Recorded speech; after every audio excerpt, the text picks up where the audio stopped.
message pour 2023 est le suivant. Jusqu'à quand sauterez-vous sur deux branchages? Si l'Adonai Yahvé est l'Élohim, allez derrière lui. Si c'est Baal, allez derrière lui. 1 Roi 18, 21.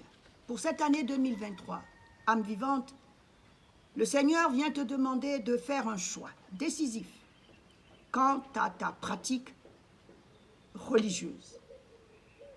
Est-ce le Dieu unique que tu pries? Si oui, sache qu'il est un Dieu jaloux. Il ne supporte pas de te voir fréquenter plusieurs lieux à la fois. La question est bien claire. Jusqu'à quand sauterez-vous sur deux branchages? Certainement que tu visites deux lieux. Alors, le Seigneur te dit, si c'est l'Adonai Yahvé qui est Dieu, qui est l'Élohim, va derrière lui. Si c'est Baal, c'est-à-dire les autres dieux, eh bien, fais le choix, va derrière lui. Alors, nous allons nous appuyer sur le passage dans la Bible, le passage de Roi, la rencontre, disons, la partie entre le prophète Eliyahu, Élie, communément appelé Élie, et le roi Akab, communément appelé Akab, mais dans la Bible de Chouraki, c'est Eliyahu et Ahab. Je vais lire en 1 Roi 17, 1, la décision que prend Eliyahu le prophète pour contrecarrer les adorations diverses et variées du roi et de sa femme Jézabel. Ils ont abandonné Adonai Yahvé et ils suivent Baal. Eliyahu dit à Ahab, « Vive l'Adonai Yahvé, l'Élohim d'Israël, en face de qui je me tiens. Il ne sera pas ces années de rosée ni de pluie, sinon par la parole de ma bouche. » 1 Roi 17, 1. Voilà. Le prophète Eliyahu vient d'arrêter le ciel. Il n'y aura plus de pluie. Donc, la sécheresse va sévir sur Israël. Et Adonai Yahvé recommande à Eliyahu d'aller se cacher. Parce que Jézabel a tué tous les prophètes. Et donc, il lui dit, va te cacher au Jourdain, et là, des corbeaux viendront te nourrir. Par la suite, tu partiras à Sorphat, communément appelé Sarepta. Tu iras là-bas, une veuve t'attend, et elle te nourrira aussi. Ensuite, tu reviendras rencontrer le roi Ahab. Là, nous sommes dans la rencontre. 1 Roi 18, 16b à 20. Ahab va à la bord d'Eliyahu. Et c'est quand Ahab voit Eliyahu, Ahab lui dit, « Est-ce toi le perturbateur d'Israël ?» Lui dit, « Je n'ai pas perturbé Israël, mais toi et la maison de ton père dans votre abandon des ordres d'Adonai Yahvé. Tu es allé derrière les Baalim. Maintenant, envoie grouper pour moi tout Israël au mont Carmel. Les inspirés de Baal, 450. Les inspirés de l'Achéra, 400. Les mangeurs à la table d'Isabelle. Isabelle, c'est Jézabel. Ahab mande tous les bénéis Israël et groupe les inspirés au mont Carmel. 1 Roi 18, 16 à 20. Là maintenant, nous sommes au mont Carmel. Nous sommes dans le sacrifice. Les inspirés, les prophètes de Baal vont officier. Ils vont faire leur sacrifice. Et ensuite, Élie aussi va faire son sacrifice. Et le peuple devra décider qui est Dieu. Chacun fait son sacrifice, invoque son Dieu, et le feu doit tomber du ciel. Et celui qui prie le vrai Dieu verra le feu tomber du ciel. On commence avec le sacrifice des inspirés de Baal. 1 Roi 18, 25 à 29. Eliyahu dit aux inspirés de Baal, « Choisissez-vous un bouvillon, faites les premiers. Oui, vous êtes les plus nombreux. Criez le nom de votre Elohim, mais ne mettez pas de feu. » Ils prennent le bouvillon, ils crient le nom de Baal du matin à midi pour dire « Baal, réponds-nous », mais pas de voix, pas de répondeur. il saute sur l'autel qu'il a fait. Et c'est midi. Eliyahu, ce gosse d'eux, il dit, criez à grande voix. Oui, Elohim, lui, oui, il s'épanche. Oui, il est en déplacement. Oui, il est en route. Peut-être sommeille-t-il. Il va se réveiller. 1 Roi 18, 25 à 27. Ils crient à grande voix, ils se balafrent selon leurs règles, leurs coutumes, avec des épées et des javelots, jusqu'à répandre le sang sur eux. Et c'est quand passe midi, ils font les inspirer jusqu'à la montée de l'offrande. Mais pas de voix, pas de répondeur, pas d'attention. 1 Roi 18, 28 à 29. Arrive le tour d'Eliyahu. Eliyahu va officier. La différence, vous allez le voir, c'est que les inspirés de Baal, apparemment, ne se sont pas du tout préparés. Nous avons vu que c'est Eliyahu qui a fait leur autel, et puis, eux ont commencé aussitôt, avec le bouvillon, ils ont commencé à faire le sacrifice.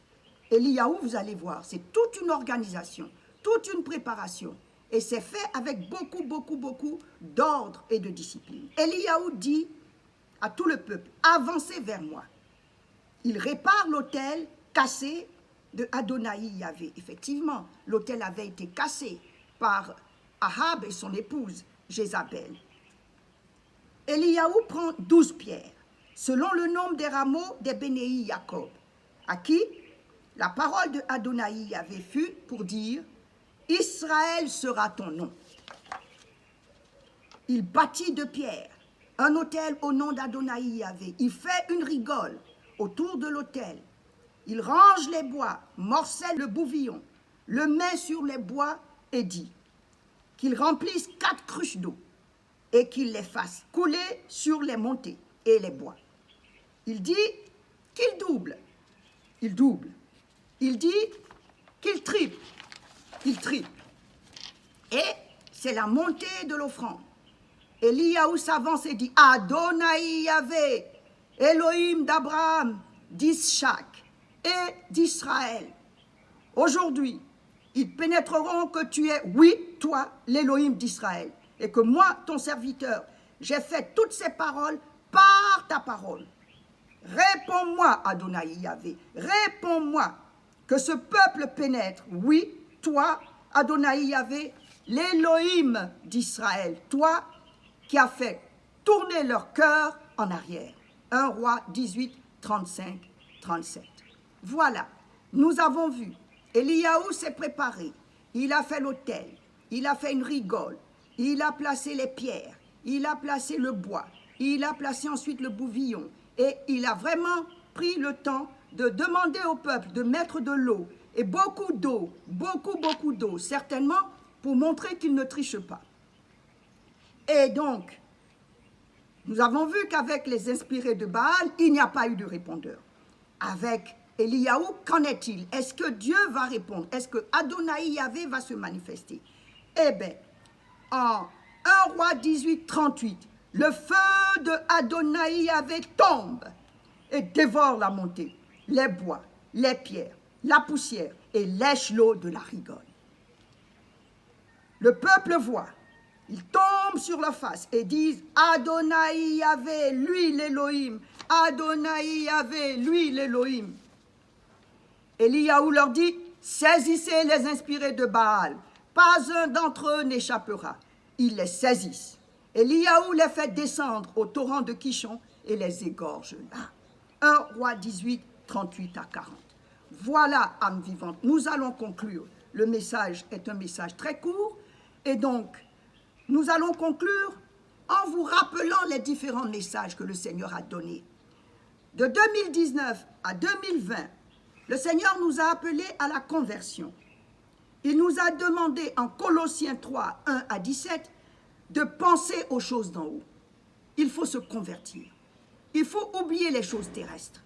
Parce que nous sommes au 21e siècle. Depuis 2000, nous sommes entrés au 21e siècle.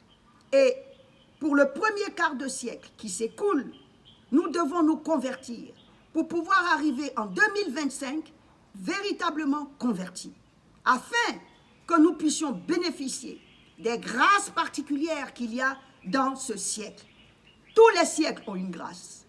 Le 21e siècle a sa grâce. Et le 21e siècle est un siècle spirituel, parce que nous le voyons autour de nous. Les forces occultes sont déchaînées actuellement. Le Seigneur, lui également, il ne laisse pas faire. Alors, c'est un combat âpre qui se déroule sous nos yeux. En 2020, de 2020 à 2021, l'entrée en terre promise, c'est-à-dire en 2025, nous allons entrer dans la terre promise. Et le message était en Josué 1, 1 à 9. Il y avait 3 messages pour de 2020 à 2021.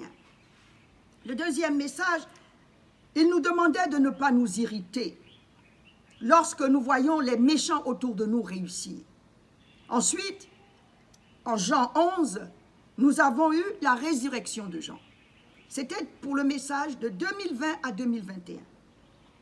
Maintenant, de 2021 à 2022, le Seigneur nous a posé la question, quel est le nom de ton Dieu? J'ai rendu témoignage, moi, par rapport au nom de mon Dieu. Eh bien, pour 2023, le Seigneur nous demande de choisir. Il faut arrêter de fréquenter divers lieux, parce que nous constatons autour de nous que les Juifs qui croient vont à la synagogue le samedi. Les chrétiens vont au temple et à l'église le dimanche, jour de la résurrection. Le bon musulman qui adhère au message du saint prophète de l'islam, Mahomet, paix et salut sur lui, il va à la mosquée tous les vendredis. Mais qu'est-ce que nous constatons aussi? Nous constatons en plus qu'il y a un autre lieu de rassemblement tous les jeudis. Et Juifs, chrétiens, musulmans se retrouvent là-bas. Qu'est-ce qu'ils font? Qu'est-ce qu'ils font? Qu'est-ce qu'ils se disent? Quel enseignement est donné là-bas? Alors, le Seigneur Dieu, il vient en 2023 nous interpeller sur ces pratiques occultes. Ce sont des pratiques occultes. Dieu ne se trouve pas là-bas. Comment?